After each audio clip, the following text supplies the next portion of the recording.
Welcome everybody to another session of 30 Minutes with a Modern Mystic. Welcome, Michael. Thank you. Welcome, Sascha. Today's topic is sickness. Why am I sick? Why are sicknesses so prevalent these days? You want to begin, Michael? It certainly is a time of sickness. I mean, for me, a lot of the answer comes from the metaphysical precedes the physical. And so we don't get a physical sickness without a very deep metaphysical disturbance, discord. In other words, I've often said if I was to give God a name, it would be the endless song of infinite balance. And therefore, the greatest place we can find help is in our own endless song of infinite balance. And I'm aware I've reached an age where I basically live in that state of balance. I don't have to make an effort to keep myself in harmony with the pulse of life. But as I look around, I go into our local town. Basically, most people are anything but in harmony with life or with themselves. They're out of balance. Yesterday or 2 days ago, Carolyn put her hand on a shopping trolley in a supermarket to move it because it blocked her reaching what she wants to. And an elderly man an elderly woman wearing a mask snatched it away from her. I just spent all my time cleaning that down. In other words, now you've contaminated it. And so she's living in a state of stress the whole time. Probably from the moment she leaves her home, she's in stress that she might catch the COVID, and which is now the lowest ebb it's ever been since it started in Australia. And obviously, therefore, she lives in a state of stress. Carol and I, maybe it's a subject, but maybe Carol and I were talking about pressure, the pressure there is on people. And I said, I don't think I do pressure. And she laughed. She said, I don't think I've ever seen anybody less pressured than you. And I said, well, that's simply, an attitude to life, a confidence in myself. But this metaphysical cause of let's simply call it stress and anxiety and inner anger.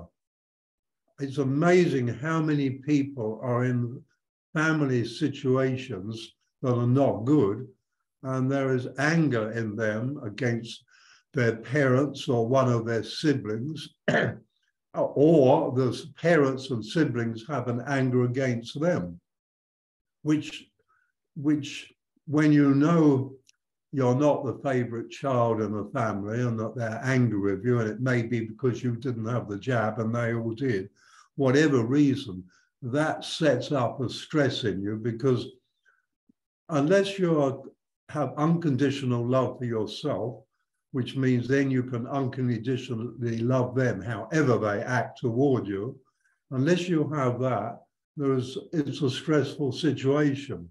Now, you cannot have mental and emotional stress without it going into the body. In other words, consciousness draws to itself physical form for which to express, but the expression is consciousness. And so you might say, well, why do we even have a physical body if we're metaphysical beings, if we're spiritual beings? What do we need a body for? It's just a nuisance. It gets sick. It gets pandemics. I mean, what do we want a body for? And so the reason is because everything we experience on a metaphysical level, and that is our emotions, that is our mental thoughts, that is our imagination, our insight and intuition, but our fears and all the negative stresses, they're all metaphysical. You can't see them. But all that expresses through the physical body. And so the discord expresses into the physical body, and the physical body doesn't handle it well. In other words, if you have a person who never gets sick, generally they either have a completely rocket science immune system, an amazing immune system, or inside they're far more placid than they might appear. You know, they have a sort of placidity and a balance that is not very apparent. And so once this then comes into the body, it needs to express outwards. This is the way life works. It expresses outwards. And if the thoughts have been full of stress and anxiety, the mental body full of anxiety and stress, the body is stressed. And if one cell is stressed, every cell is stressed. If I hit my thumb today and go to the doctor, he will treat that thumb. If I hit my thumb with a hammer today and went to a holistic doctor, he would treat that thumb and then he'd treat the whole body for shock. So in fact, the whole body suffers. And so this is the root cause of sickness. Do you know anybody today who's not stressed, who doesn't get stressed by anything? I mean, do you? You know, people stress. And this comes out of sickness. And now when you get out, add to that the fluid intake of many is nearly as much alcohol as it is water. And it should be maybe 90% water and then 10% other fluids. It's probably 90% other fluids and 10% water than the average person. And we're made of water. We live on a water world, which we interestingly call Earth, but it's actually a water world. There's no question about that. About 73% water. We're water people, water beings. We're about the same percentage of water. And so there are massive amounts of people who are all the time dehydrated. Dehydrated stresses the body. It stresses us completely. And the elderly, I mean, now you can buy little bracelets you put on your wrist, or unless you have a cell phone, that go off to remind the elderly to drink. Every time it goes off, have a drink, because we sort of forget, we get caught up in television. So there, and then to finally cap it, to be in balance with self and the harmony with the pulse of life, you have to be conscious. And we have, it's estimated, a 94% subconscious humanity. And so subconscious is always a state out of phase with the moment. And yet, a lot of people think it's wonderful, the subconscious. There are techniques on how to program it even more. But we're not designed to be programmed. We're designed to be awake. We're designed to be conscious, I mean. And so all that are some of them, just a few of the mitigating causes. Then people smoke. Then you go into a city. I might have mentioned this before. When we traveled every year, Carolyn's hair would turn from a shining white. By the time we got back here, it was yellow tinted. And she didn't like it. We'll have to go to the hairdresser and get the yellow tint taken out, which was pollution. Now we don't travel the world. Her hair remains this lovely white, snow white color. It doesn't pick up any pollution, but people live in the cities. They're breathing that all day and every day. And it showed up on her hair in just 3 months. So imagine what's happening in the lungs. And that is then, of course, going right through the body, because the lungs don't float separately in the body. It goes into the bloodstream. And so we're living in times when to be fully healthy is pretty difficult. You have to be rather extraordinary. And yes, they say, but we're living longer than ever. Yes, most of them in old folks' homes, propped up on antibiotics. And you couldn't exactly say some of them are in the zest of life, sitting there staring at the wall on the other side of the room. It's like that's God's waiting room. That's where they're queuing up ready to die. And I'm not making fun of that. I mean, I'm one of the elderly folks, but we do not do living well, and we do not do dying well. And I would honestly go out on a limb and say probably humanity has never, ever been unhealthier than we are now.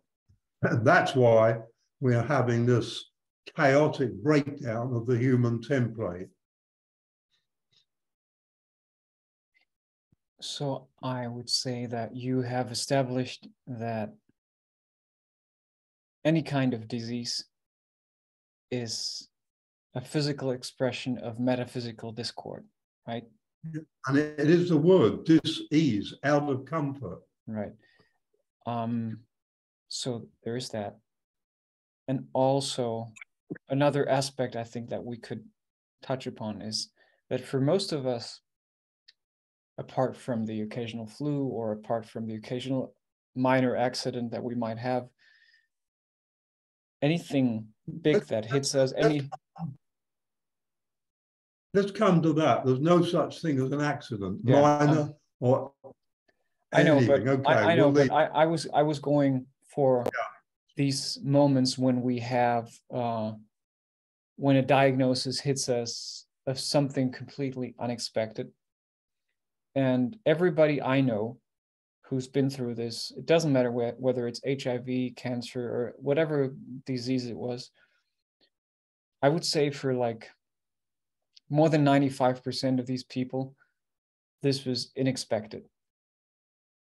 So they didn't see it coming, and surely they felt something going on in their body, but they didn't really have any idea what it could be. And then at some moment, it just hit them like a full surprise. And mostly their surroundings as well, like mostly their family members or their partners or their best friends as well. So I think a problem there is the belief that we are physical beings. That's it, end of the story. We're physical beings.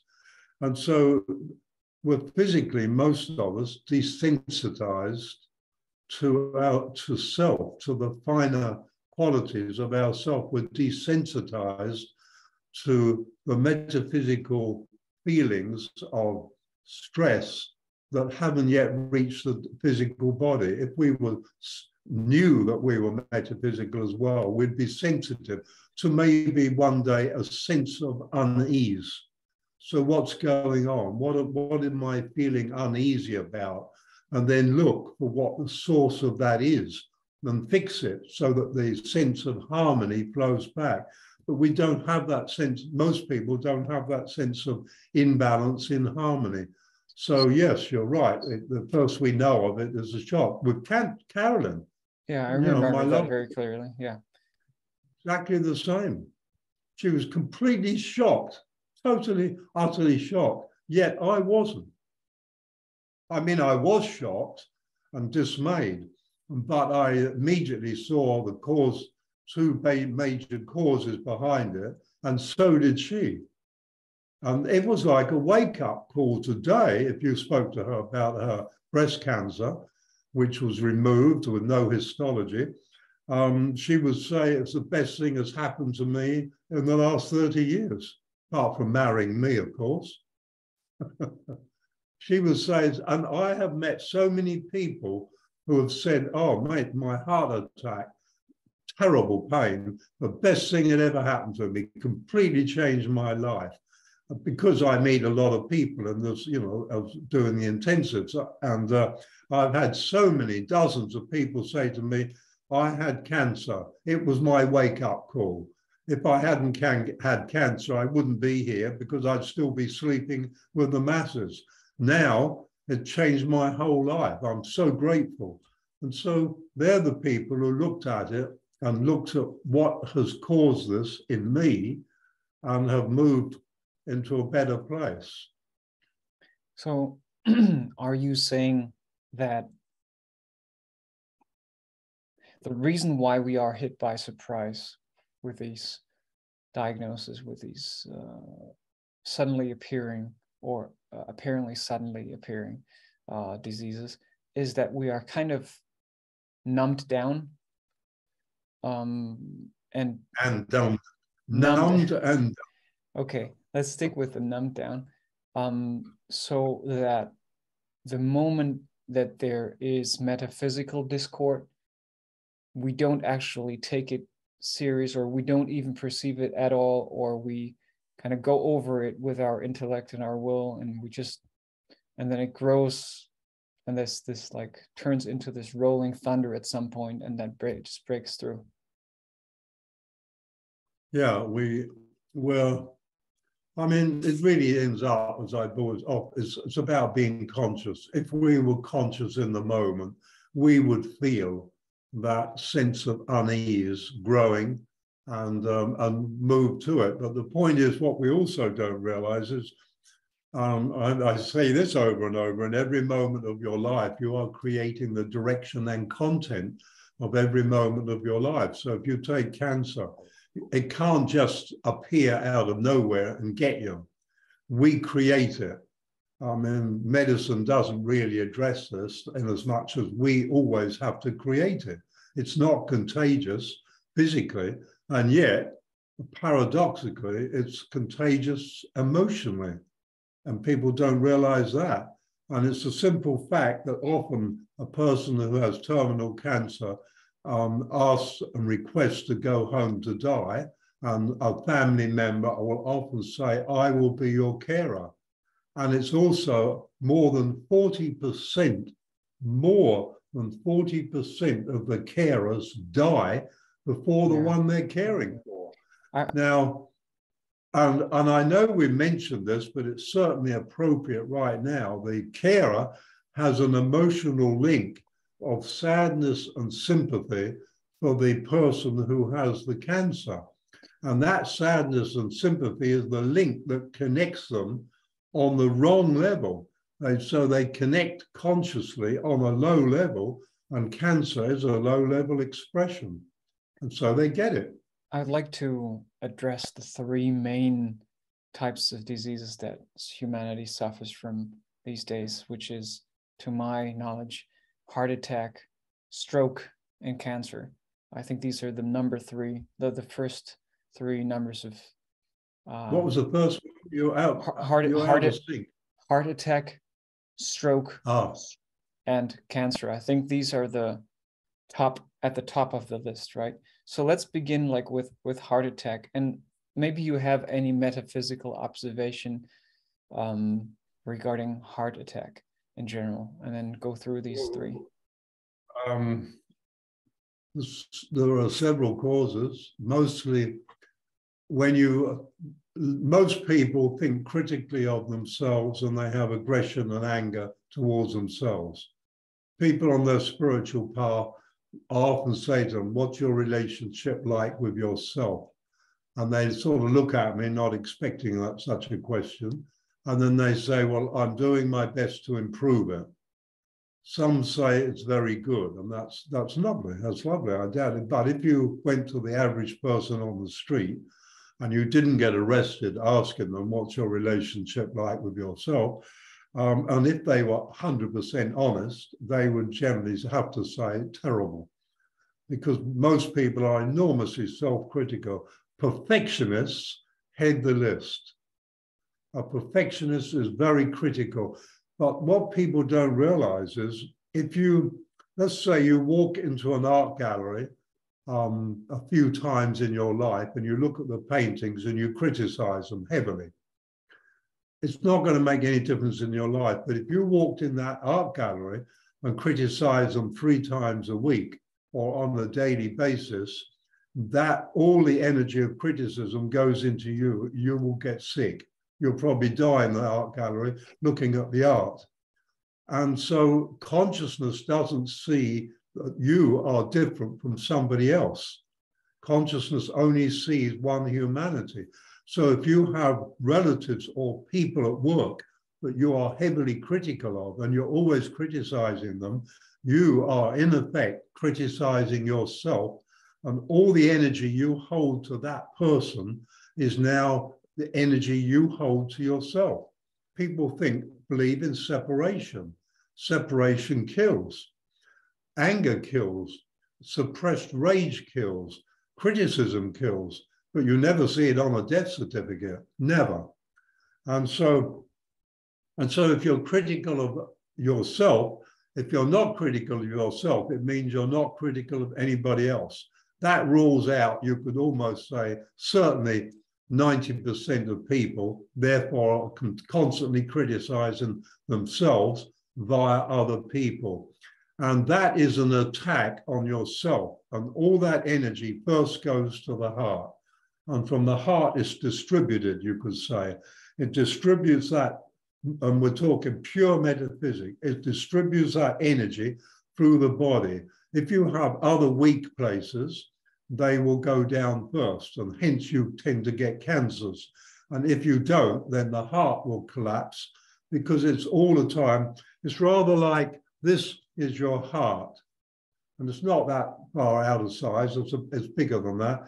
And it's like every time you criticize or self-attack, thoughts against you, it's like you're squeezing it, squeezing it, squeezing it. You're literally attacking that heart. And it goes down into an energetic collapse, and you get myocardial arrest or pericarditis, those sort of things. Or you get a stroke. You see, what is a stroke? A stroke is to the brain what a heart attack is to the heart. There's not much difference. And it's nearly always, not always, but mostly the left hemisphere of the brain where the stroke hits. So you're saying stroke and heart attack have relatively similar causes? Yeah, relatively similar. And how about cancer? Is it also, so are they all going back to that same cause, or could you distinguish between the causes of these? Say it again? Could you make a distinction of the causes of... Oh, causes. Yeah. You said causes, and I was trying to think what a causes is. Causes. No, it's okay. I'm English. We say cause. Americans say cars.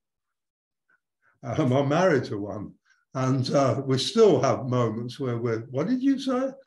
Well, I think actually, I've just given you a plethora of causes, and I'm not sure you need to add to them anymore. I don't think there's much difference between a stroke to the brain and the heart. I mean, people say, okay, your arteries are blocking up. Well, the artery is, if it's literally carrying blood, it's also carrying energy.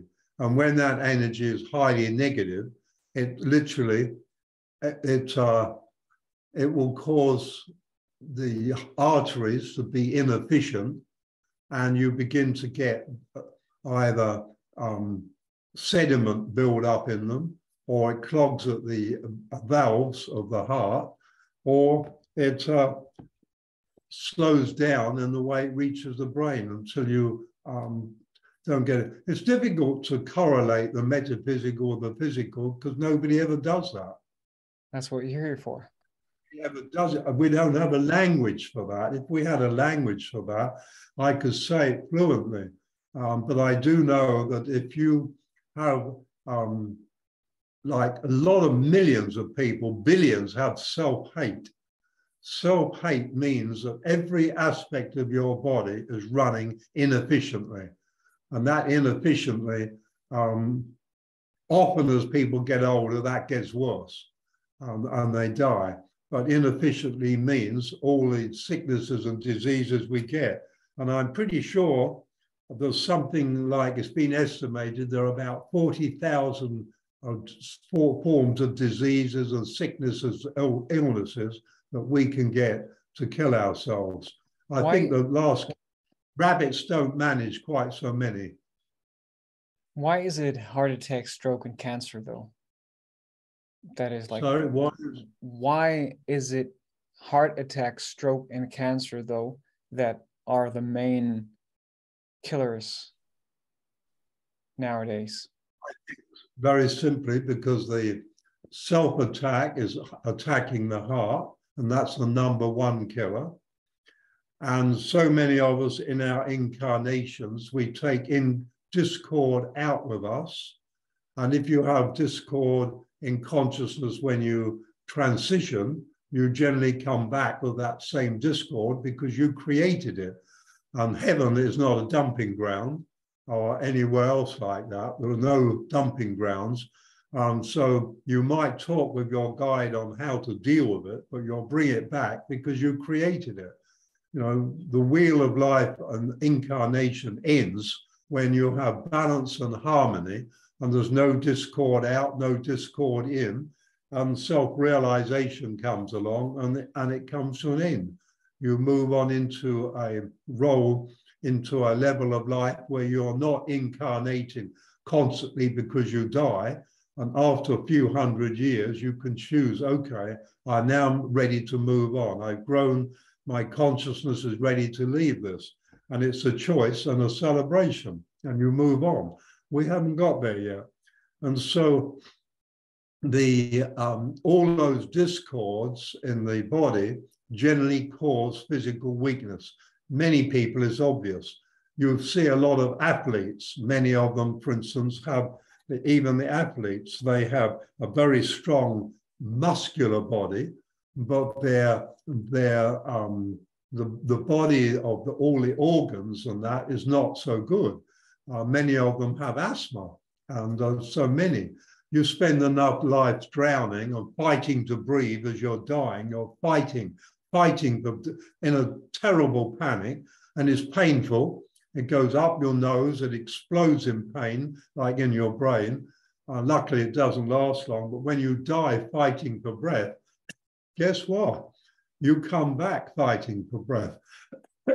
Now, medicine would poo-poo this, but you either have asthma from birth, or the age you drowned or died suffocating, whatever other cause it was, fire maybe, then suddenly asthma develops. But they always have, you know, they come up with medical science, says this or that is the cause. Nobody considers the metaphysics, not in the medical world. One day they will. Medicine will jump then, a quantum leap will jump. And there are individuals, medical people are doing that now, but not as a whole. And so that's why they get cancer. They already have those weaknesses. And as it moves through the heart, of the organ of the metaphysical heart, and it moves it right through the body, one cell is stressed, every cell is stressed. So just many cells, one cell will be weaker, and so it starts. So just to be clear about it, you're saying at the core of it, it all goes back to some form of self-retaliation, some form of self-punishment, some form of self-loathing, whatever degree it may be, which starts metaphysically, then goes to the heart and the brain, and then depending on how many times you've done whatever sorts of things with your body, you have weak spots in your body, and then these areas would be affected next, and that's where tumors manifest. But the core reason why this all happens is always the same. I mean, you know, so many people hate their body. Mm-hmm. I knew of a woman, and she had big boobs, and she hated them. This was before plastic surgery was as simple and as accepted as it is today. She hated them. She got she got a cancer in both boobs, pretty much at the same time. And that was a wake-up shock for her. And she met the right people, and they talked to her, try loving your boobs. And so instead of having immediately going to have an operation, she started talking to them, you know, hours every day, apologizing and telling them she loved them. And the cancer went away. And in Germany, there is now what they call emotional healing. And they have there's an organization of doctors of that and people who absolutely believe that every cancer is emotional cause, there's emotions behind it every time, which I agree. There is no such thing as a sickness or anything that affects your body, right down to the car accident, without their emotional discord behind it. And so they deal with the emotions and bring them into harmony, and the cancer just goes away.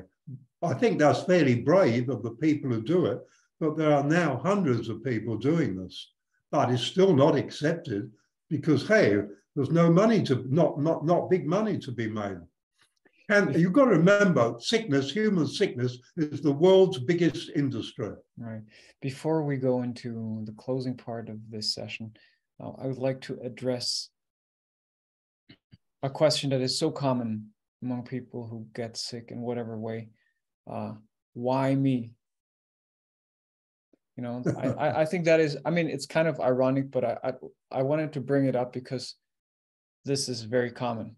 This is what I think everybody who has a major sickness of any kind, I think the first thing they go into is like, oh, why? Oh God, why me? Would you want to say anything to this?